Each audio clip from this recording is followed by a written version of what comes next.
A brief background of the context that I represent and why I believe that I would be eligible to stand before you and share some ideas. I come from the Central Institute of Educational Technology, which is a constituent of the National Council of Educational Research and Training. The NCERT, which is notorious in all the school sector, we are responsible for all the bad things that come out of schools.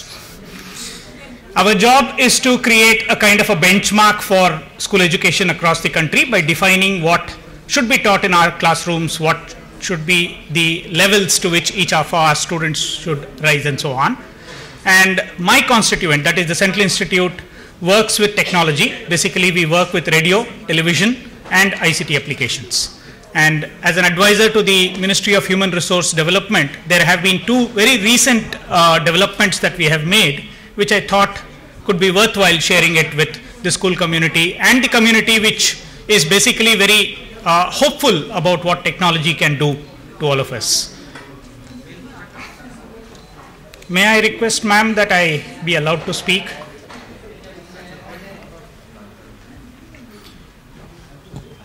One of those things that the Human Resource Development Ministry has aspired for in the recent times is to create some kind of a definition of what ICT can be, what ICT ought to be in schools, and what it can actually be used as a vehicle to deliver on. And it has created something called a national policy on ICT for school education that's available on the ministry's website. As a part of the deliverables within the policy, there is something called ICT curriculum that we have defined, and I have got the schematic of that curriculum here, and I will shortly take you through a small brief presentation on why we believe the curriculum ought to be listed in the following manner. The second initiative, which I will also try to show to you, is called the National Repository of Open Educational Resources. Now, this National Repository is a collaborative platform. It belongs to all of us. All of us can actually contribute to it and create a very large collection of resources which teachers and students can access. To come to the ICT curriculum itself, what has conventionally been happening in schools till date in the name of computer education is that we tell children that computers are difficult to learn, and therefore you can't learn things on your own. I will teach you how to learn that. So first of all, I will teach you how to start this machine, and after a while I'll teach you how to use that same start button to shut off that machine. And then in the middle, I will show you how to type, how to make errors, and then right click on it and choose a correct spelling in that. So basically, we are trying to dumb down education in this is the argument that we hold close to our heart. So we are looking at ICT slightly differently. One, that ICT itself is not the thing that has to be taught. That ICT at best is a good vehicle, perhaps a better vehicle than all the vehicles that we have seen till date to deliver on education. So what should be taught is education first, and if ICT becomes handy, if ICT becomes convenient, if ICT has some value there, then it should be allowed to be fitted into that. Two things that we do there. One is that we say we will not teach you how to use a computer. So my very first lesson in this curriculum, in fact you can go to this curricula and look it up, the very first lesson for the students is using a turtle art interface and actually sitting and trying to make something out of it. And for the teacher, it is the search window. The premise that we have here is that the first thing that you need to learn if you say that I am ICT literate is that I can connect to the world. An unconnected computer, a computer without an internet connection, is not an ICT device at all. There is no information, there is no communication flowing through it. Until and unless you establish that, it is not an ICT device. And when I connect you to the world and let you loose, there's a lot that you can actually gain from it.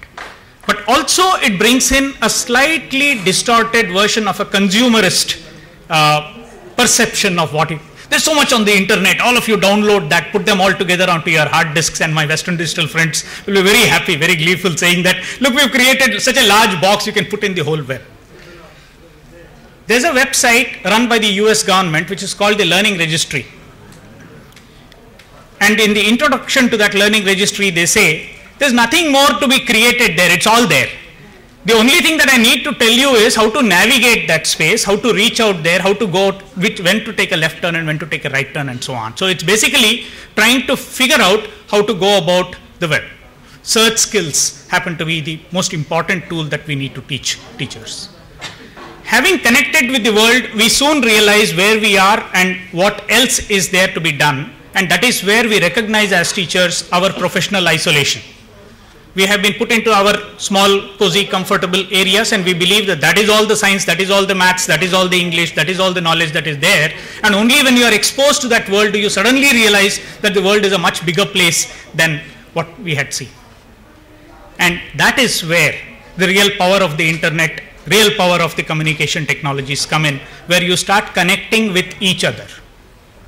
That is, you do not have an anonymous website from which you are downloading whatever is available there, but you are actually having other human being on the other side and saying connect to that person, ask a question, answer a question that that person has, create the network. And that we believe is a very important theme in the ICT curriculum. Having done both of these and having accessed a lot of information, we believe that we should not be showing and telling in the class. Show and tell, unfortunately, happen to be the most fashionable way in which computer education has been bandied out over the last decade. Make a nice little PPT, show it in the class. Get a video from YouTube, show it in the class. So what does the student do? The student folds his hand and watches that TV. If watching a TV could have revolutionized education, National Geographic has been around for 20 years in India. We should have created world-class zoologists out of it. We believe that unless and until you create something using that ICT device, you have done nothing. Create music, create sports, create drawings, create graphics, create programs, create whatever it is that you believe you are interested in. And that is where you learn how to manipulate that device. And that is when that device will stop becoming your master and you become the master of that device. So this, we believe, are the fundamental positions that we want to take there.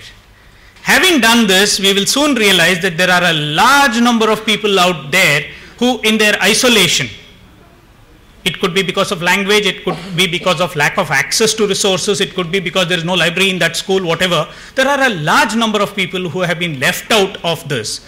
And reaching out to them, bridging that divide, and ensuring that we can share whatever we have with them happens to be yet another objective that we would like to focus on. So this basically is a kind of a very rapid tour of the ICT curriculum. The ICT curriculum's deployment is something which again we believe is an innovative way in which we want to do this. The entire curricula, the syllabi, the course content of it, every single activity, every single handout, presentation, video, tutorial, anything that we believe is a part of this course is all available up there for free.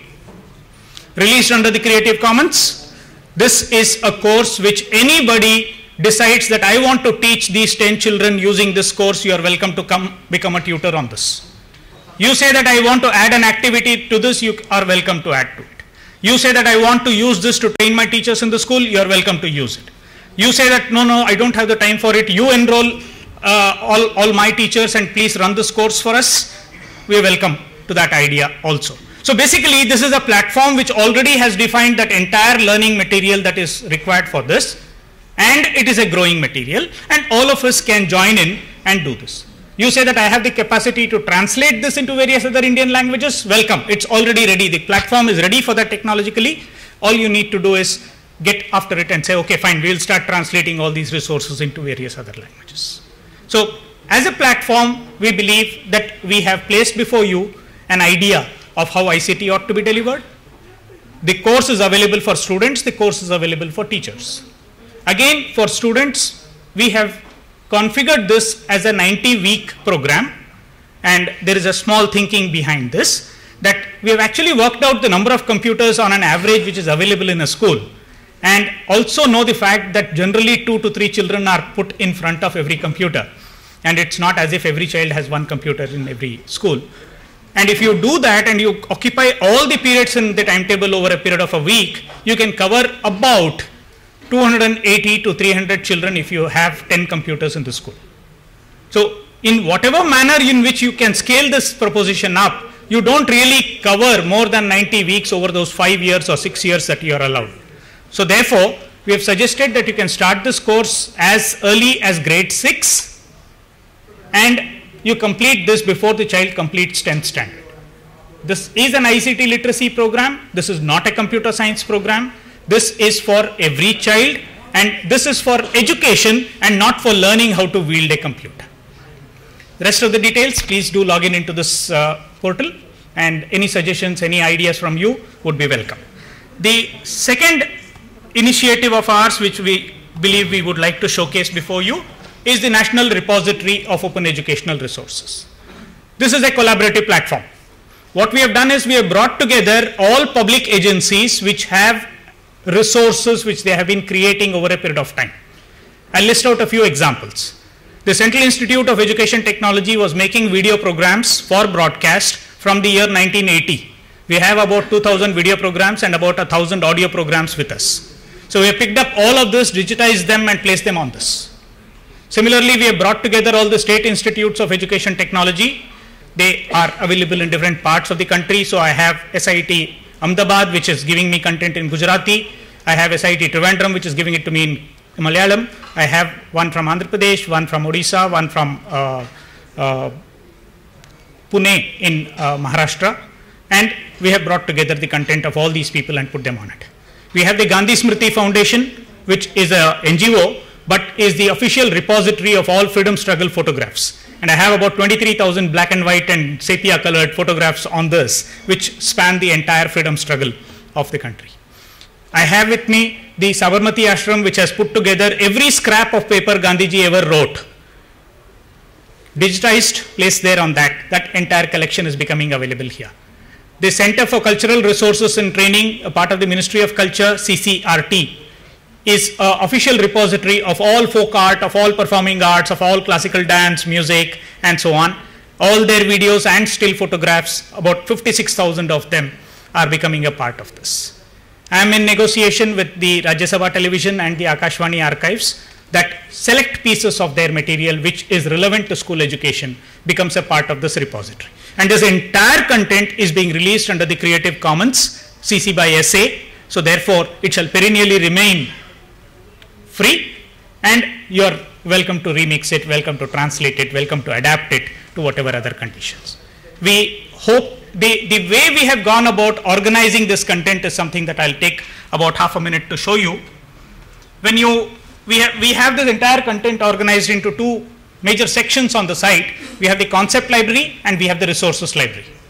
In the resources library, anything digital, anything digitizable, whether it is a question bank, whether it is an activity sheet, whether it is a photograph, whether it is a video, whether it is a document of some kind, all that can be part of this.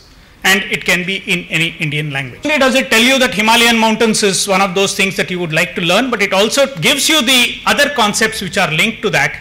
And as a teacher, you have a scheme now in front of you that you are not really teaching chapter 4 of the social science textbook, but you are actually teaching Himalayan mountains. And you know that it's a part of the landforms of India, that the forests of the Himalayan mountains are called the mountain forests and so on. So this is a kind of a curriculum organizer for the teacher, and the teacher is allowed to pick up these things and then identify what resources are connected with that.